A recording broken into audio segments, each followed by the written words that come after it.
inscripted within an ancient tomb which lies hidden beneath centuries of dust in the guarded library of Miquelon, is the story of how the Rift was formed. Though most cannot recall a time when the Rift did not divide the Enclave from the Outlands, they were at one time unified. In that time, there were lands which were believed to bear the very essence of magic, for they were lush and prosperous. All who did not hold the secrets of the soil, which were protected by the Pact of G4, coveted these lands fiercely.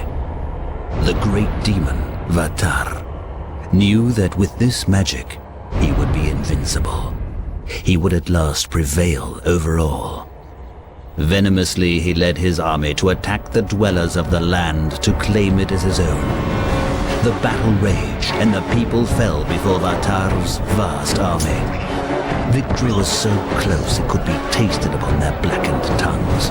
As bodies of the defenders lay sprawled about them on the bloodied field. Exultantly, Vatar rose to proclaim his triumph. It was then that disaster struck, in the form of a pathetic little wizard called the Mighty Zale. With a roar of anger and anguish, the wizard slapped his staff into the ground. The world trembled and then cracked, parting beneath Vatar's feet. With an outraged scream, the demon lord plummeted to the depths, to be consumed by the earth he sought to rule. A chasm grew from this powerful blast of magic, wide and longer than any could measure. It was too vast to be traversed, thus separating the people who fought against Vatar forever. The devastation on the faces of the defenders was a small consolation to the Dregatar, as they retreated to pray for Vatar's return. It is said that time heals wounds, and perhaps it is true. For in the centuries after the land was torn asunder, it appeared that magic began to knit them back together. The rift has grown smaller, and can even be crossed in certain locations. Dregatar, driven by an age-old lust for the land that should belong to them, are now raising their hordes, building siege weapons, and preparing for the day when they may take their revenge and possession of the magic lands. On the other side of the rift, the people of Selenheim are strengthening their defenses. They know another war will soon be waged against them. While the armies are being gathered along the border of the rift, the head counselor of Arkmur, Mordessa, is making further preparations. Volunteers are being brought to her for special tasks, and there are rumors about an ancient force about to be awakened, one that has been slumbering for hundreds of years. And it is here that our story begins. Violently shaken from their sleep, the Chosen are taken by hooded figures to an unknown fate.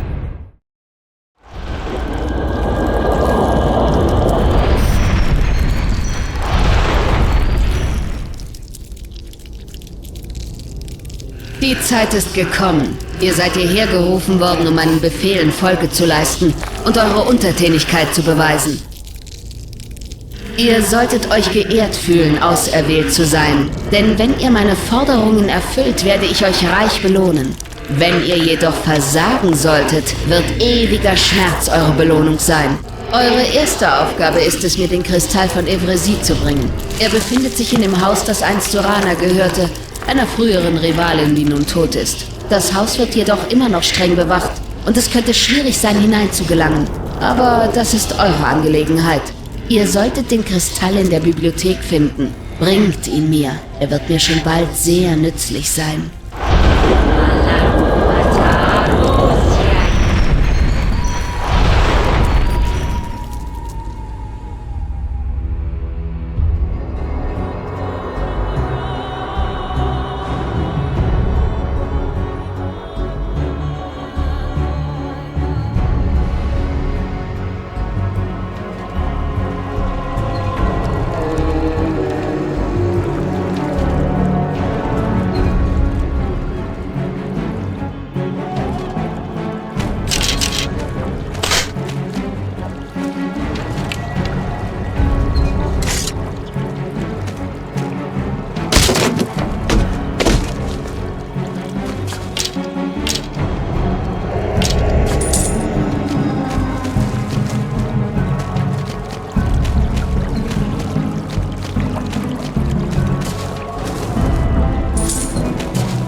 Ich toleriere kein Versagen.